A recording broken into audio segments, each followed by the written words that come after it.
اللهم إنا نستعينك ونستغفرك ونؤمن بك ونتوكل عليك ونثني عليك الخير ونشكرك ولا نكفرك ونخلع ونترك من يفجرك.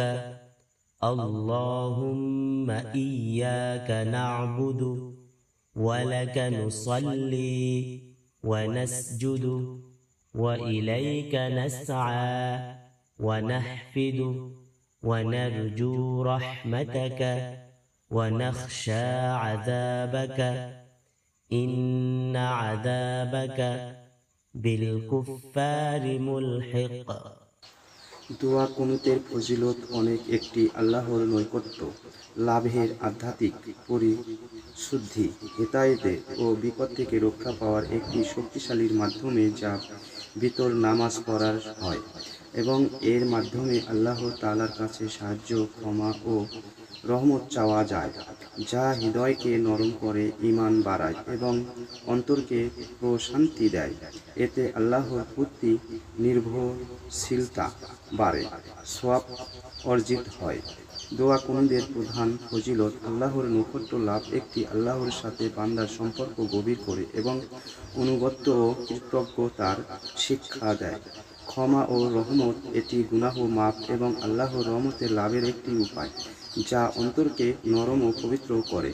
হেদায়েতের ও সুরক্ষা, এটি সঠিক পথের দিশা দেয় এবং বিপদ ও ক্ষতি থেকে রক্ষা পাওয়ার জন্য একটি শক্তিশালী দোয়া। প্রশান্তি ও আধ্যাত্মিক তৃপ্তি, এটি মনকে শান্ত করে এবং আল্লাহর স্মরণ ও তার প্রতি নির্ভরশীলতা বৃদ্ধি করে, যা আধ্যাত্মিক শক্তি এনে দেয়।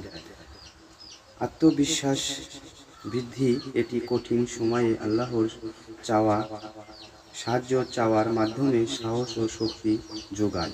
সওয়াব ও বরকত, নিয়মিত ও আন্তরিকতার সাথে পড়লে প্রচুর সওয়াব ও দুনিয়াবি কল্যাণ লাভ হয়।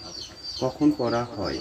সাধারণ ভিতর নামাজের দ্বিতীয় রাকাতে সূরা ফাতিহা ও অন্য সূরা পড়ার পর রুকুর আগে এটি পাঠ করা হয়। গুরুত্বপূর্ণ দিক, এটি শুধু নির্দিষ্ট দোয়া নয়, বরং আল্লাহর কাছে নিজের প্রয়োজন অনুযায়ী যে কোনো কিছু চাওয়ার সুযোগ থাকে, যা আন্তরিকতা ও বিনয়ের সাথে পড়া উচিত। ভিডিওটি ভালো লাগলে সাথে থাকবেন। আজ এই পর্যন্তই। খোদা হাফেজ।